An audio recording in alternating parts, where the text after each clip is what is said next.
Okay, so I've been asked to make my meatloaf, so I'm going to make my meatloaf.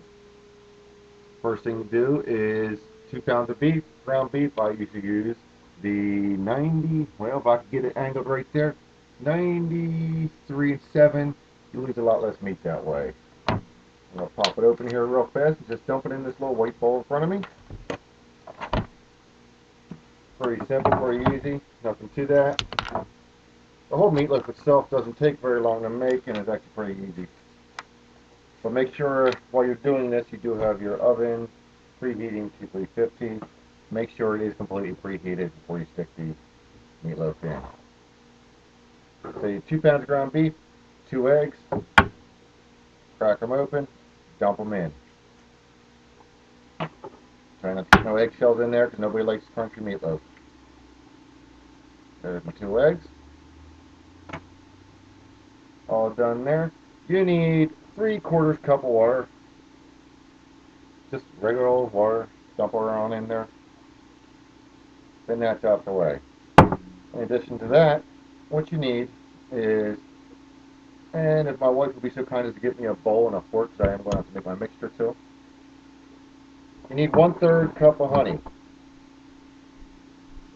Just the measuring cup works just fine for that. Squeeze it all out there. Good. Alright. So I got 1/3 cup of honey, and in that same measuring cup, I'm going to put 1/3 cup of ketchup. Now, everybody has their own preferences. I like name brand ketchup just because I don't like surprises with flavor changes. So I'm going to get myself up there. Okay, now my cup is filled 2/3. That is done. So as you can see, I basically have it all in the same cup. I got my honey and that. Now I'm going to take that. I'm going to scrape it all right back into my mixture as well. Make sure you get as much of it out. The honey is one of the keys to it all. And that's all done. Always take, oh, my oven's done. Lipton recipe, I like beefy mushroom, onion, beefy onion, any kind of works fine. Just dump a whole packet in there, throw it out. The other thing to this meatloaf is you want to use stuffing. I used to use savory herbs and seasoning, that is good stuffing, but I found the cornbread stuffing gives it an extra good flavor. Just kind of feel yourself around in the bag, find about halfway, dump it over. There we go. You want to have about 1/4 of the bag left when you're done. So now everything is in the meatloaf. You want to stick your hand in there. Good idea to wear gloves because it is messy. Just keep mixing, get all your stuff grinded all together. Of course, try not to be like me and sling stuff everywhere. Stand up here so I get a better angle at it.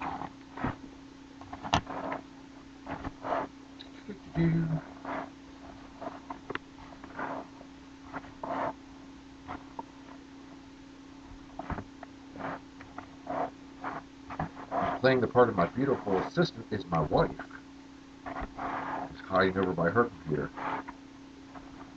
She's scared.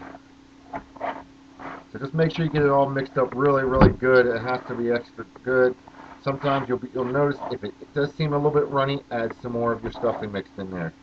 You want it to be firm enough that you can mold it then. You can kind of test it in the bowl. Like right now I can see I'm really a little bit loose. So I'm going to mix it a little bit more. Sometimes that can make it firmer, which it does seem to be doing. I think I got the right amount of stuffing in there already.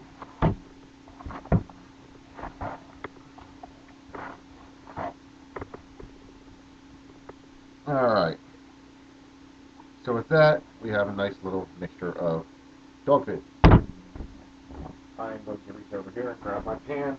I am now going to dump this all right into the pan.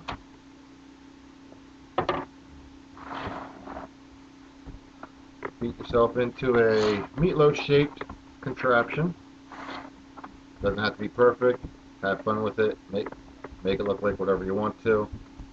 I like mine to look like a peanut butter egg.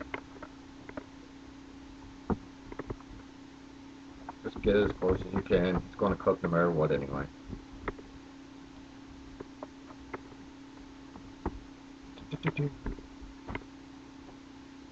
And again, the reason I use the lower fat beefs is because you don't get so much shrink out of it, and you end up with the same size. I almost said shrinkage, but I know. Yeah.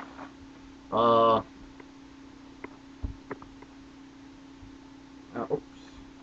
Got a big old hole in it now. Alright. So now you have a nice loaf-shaped meatloaf. I'm going to stick that up on the shelf for now. Get that out of my way. Now I am going to, actually, I can take my gloves off. Actually, no, I cannot. I'm going to take just a normal bowl. I'm going to, honey, can you get me my 1/3 measuring cup up there? Actually, I can get it.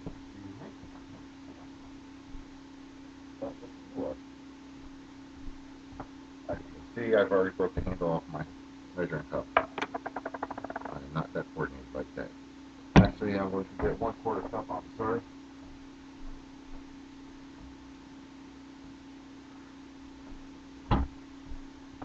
I'll just use 1/4 cup. You can use a 1/2 cup, as much as you need to use of it. It doesn't really matter. I'll just put it off that. Again, with the honey, the important thing is here is you're using equal parts of honey and ketchup for this part as well. Fill it up. Dump it right on in there. Alright. Let's make sure I get all of it in there.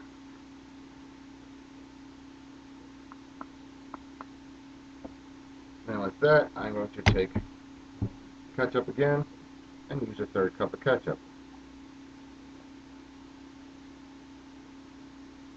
Alright. Since I got my gloves on, I'll just throw it in there and mix it up. Alright. I seem to think I need a little bit more honey. So I'll use another cup of this. Now I'm just about out of honey, so it won't be quite 1/3. Actually, yes it will. And there that is. When the honey bear does that, that means you're empty. Alright, that's another 1/3 of that, so now I need to make sure I put another 1/3 of ketchup in there.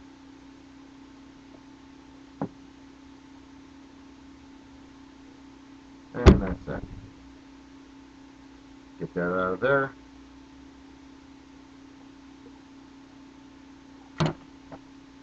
There's that. Now we're going to get our fork again. Take our fork, just keep mixing it up. Mix it up till you have a nice fine consistency, almost like a Catalina salad dressing. You won't see no streaks of the ketchup or the honey in there. It's consistently mixed well. And you also won't feel the thickness of the honey in there, so then you'll know you got it mixed good enough. And then you have just your nice little Catalina looking dressing. Can't tell too far, so I'll dump it all over the table. Okay. So once that is all done, we'll go ahead over here and grab our meatloaf again. Now we'll get a paper towel so I don't get a mess. Last thing we need on the bottom of our pan as it's in the oven is honey. Okay. Get our meatloaf back down here. Now I'm just going to take some of this mixture here I just made, dump it right on over the meatloaf, put a good amount on there, can't overdo it. Well, not according to my wife anyway. But she likes her meat smothered and stuff, so. Let's see. Yes, she's a freak. It's not my fault. Okay. So I got a nice coating of the mixture on that. Now I'm going to take off my gloves.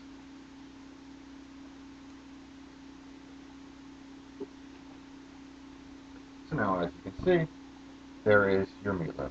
It is ready to go in the oven. I'm going to place that in the oven.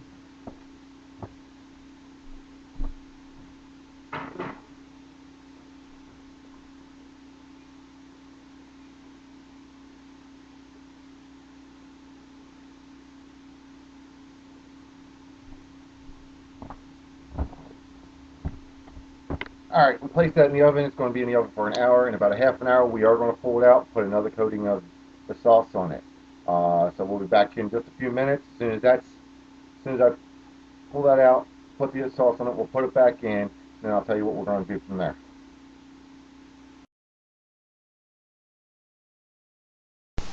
Okay, as you can see, I've already got the meatloaf out. I've already went ahead and spread my glaze on. I just took my bowl, took my hand, I scooped it out, and just smeared it all around there. Got a nice even glaze there. Make sure you're not missing any spots.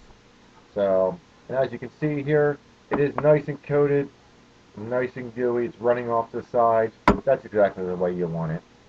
So at this point, I'm not going to need my gloves anymore, so I'm taking them off. We'll go ahead and grab my bowl here, and I'm just going to tilt it up and dump the rest of it out. You can make extra so you can dip it in there, kind of like ketchup. My wife usually likes it when I do. Today I'm not going to, but just dump it on there, smear it around, lob it around. No big deal. So I'm going to go ahead and put this back in the oven for about 30 more minutes, and then we'll be right back with you.